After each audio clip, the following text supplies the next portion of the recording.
Hey guys, it's me, EODGamer here, and in this video, I actually want to share with you why speedrunners are actually playing Nicole in the teams, especially if you are Alan main. For speedrunners, this is our choice character rather than a character like Sokaku. A lot of you have been asking me in the comment section because you see my characters, you're wondering, EOD, you have a Sokaku here at basically Cinema 6, and why aren't you playing Sokaku? Why are you playing Nicole instead? Now, this is not a video dissing Sokaku in any sense. I'm not saying she's a bad character. In fact, if you have seen our videos, I've already commented on the guide video on her mechanics and stuff.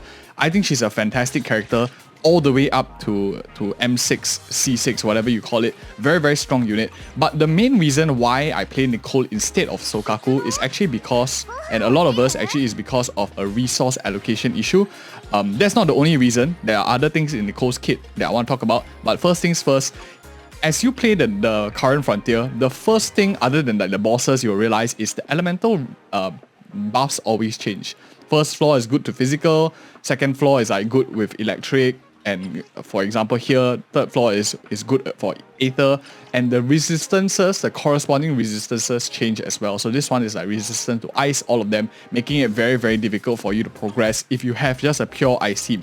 Of course, in the early game, levels, Bunga can get you through, but as you hit the red zone, and once the enemies become higher, it's going to be a lot challenging. Here's an example right in front of us right now.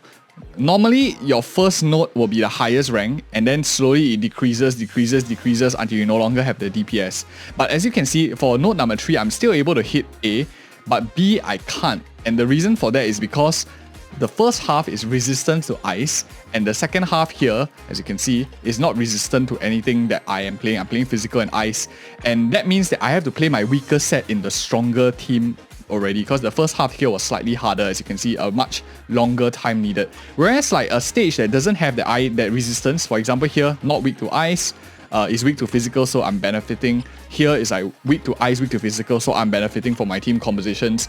These kind of changing in elements actually favors a player who plays multiple elements rather than just min-maxing and focusing on one. So unlike like some of you who have access to like content creators who help you push first, for speedrunners, the challenge and the thrill and the adrenaline that we get is to face every new challenge without information, going in with the least resources, the least information, and just trying our best to fight it. And that is one of the reasons why I don't double down on a pure team of ice, not because I think Sokaku is bad. That's one of the major reasons, is because of elemental allocation.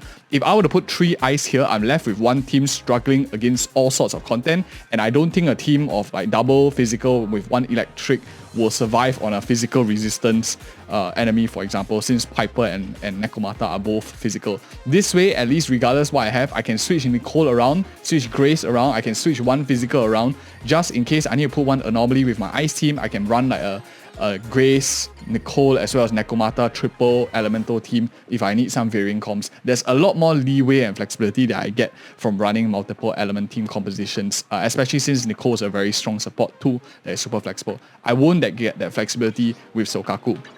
Now, another thing that I want to talk about is people see the merits of Sokaku, but they forget the merits of Nicole other than 2 massive obvious reasons of hers. She also has an interesting kit that not many people think about when they first look at Nicole, which is actually this core skill enhancement here. When you hit with this enhanced energy field, you basically shred the enemy's resistances by 40%. This is extremely massive, and it makes sense as the enemy is getting higher level, their defense increases. This defense shred is crazy amounts of shred. I will show you a demonstration shortly, but one thing to note is that this 3.5 seconds is a pseudo fake 3.5 seconds because her energy field lasts very long, so you actually get on top of the last instance of her energy field plus 3.5 seconds. So it's pretty much like almost a 7 seconds, 8 seconds kind of rotation, or even 10. I don't exactly have the math, but it's definitely double or even more than these 3.5 seconds that is lasting. So compared to, of course, a character like Sokaku, so a 40% defense shred versus Sokaku's buff, which is around 1000. If you do her complete rotation, you get a 1000 attack buff. At my current level of Ellen, my attack is around 2k, so that's about 50% attack buff in an absolute sense. As I go higher, the attack buff matters less, and the higher my invested gear goes, actually the defense shredding matters a lot more, especially when enemies are getting harder and harder. So in the early game, early notes, Nicole is definitely doesn't outperform a character like Sokaku because of the massive buff that Sokaku gives you. Right now, a lot of us are lacking damage, Sokaku gives us that, but later on you have the damage, but you don't have the ability to combat the enemy's high resistances. So let's take a look at the VR, and I want to show you what exactly defense means to an enemy. And I'm just going to use these two characters real quick. And for my Ellen here, I just want to increase her crit rate so we can just see it one shot. So I'll just switch it for now to crit rate piece. This is totally inefficient stats, but it's just for demonstration. My Nicole here is not running anything. I was actually running the vault, but if I put in the vault, then it will have this additional effect with burst damage. I don't want that here. 4-piece here doesn't interrupt with anything because it's only when I launch a chain or out that I do a damage buff as well. Okay, so let's go. And Nicole here, and let's test it out. So first things first, what I'm going to show you is the differences in enemies, how much defense increase it is when you increase the enemy level, and what difference does that make. So let's start off first with, let's start with level 30, okay? Let's not insult the enemy monsters. So smack real quick, you see that 1300. Now let's take it all the way up to 70. You can immediately see the differences. So 13 dropping to 800, that's almost a 30 to 40% drop. And we're not counting like what if there's level pen. We haven't estimated that, whether how much it is penetration and stuff like that. But more importantly, let's take a look at what Nicole does and see that difference. So let's go back to the level 31 now. And I'm going to use Nicole to help out. So you can see the damage that I do is roughly 1299. And let's shoot an energy ball. Oops. Let's give me unlimited energy here. Let's respawn this guy.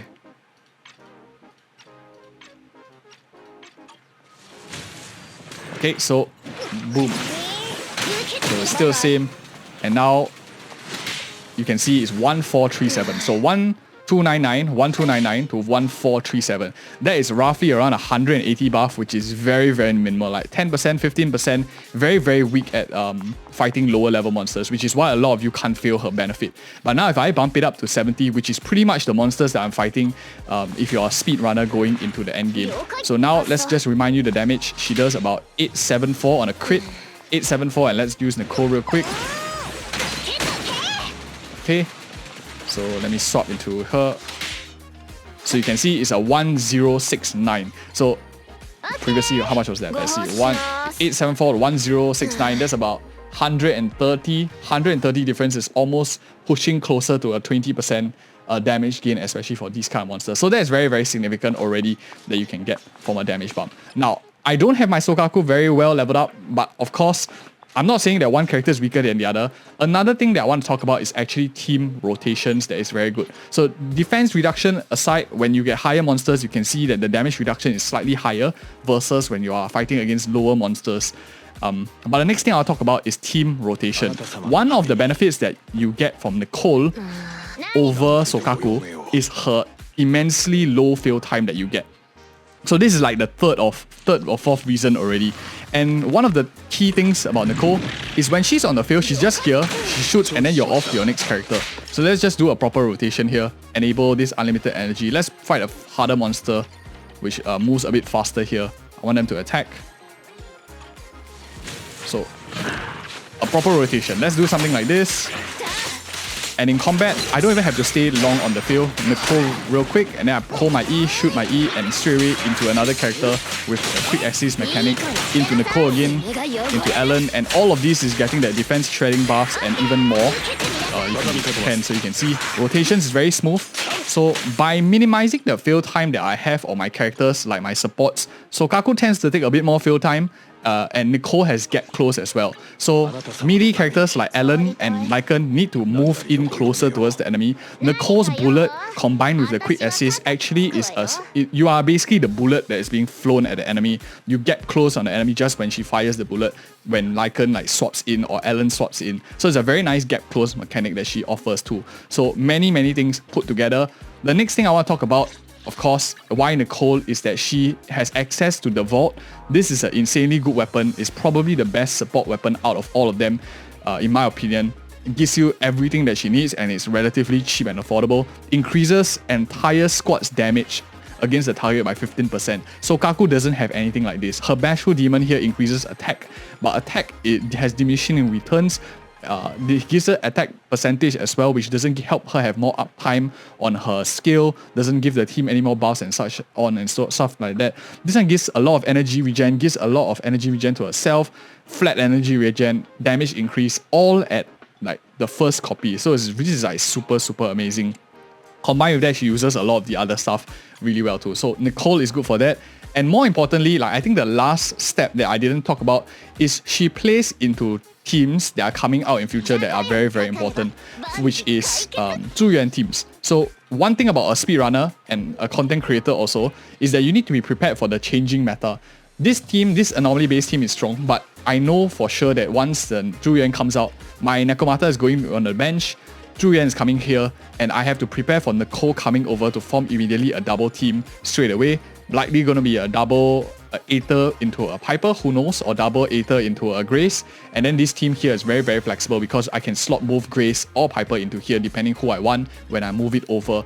Sokaku can come out eventually too if I needed the additional damage, but I don't want to like min-max so early on and zone my characters out. I want a bit more flexibility of roaming around, and honestly, this is the advantage that I have personally as a person who has every character in the game, but I also have tested since CBT 1, 2 and 3 all the characters, so I kind of know what I want and I'm looking for in characters. Out of the new characters, of course, I didn't pick Lucy, I didn't pick like Sokaku, who's are very strong units as well. I instead chose Piper, Nicole, who are my choice units. And I hope that just shares with you some of my thought process, what I'm thinking about. I'm not choosing it for nothing. There's a specific reason why I choose it. And it doesn't mean that those characters are bad also. I hope that clarifies certain things. And if you found this video helpful, let me know in the comments below any opinions, your thoughts as well. How do you find these two characters? Did I miss out anything too? And thank you guys again so much for watching, and see you in the next video.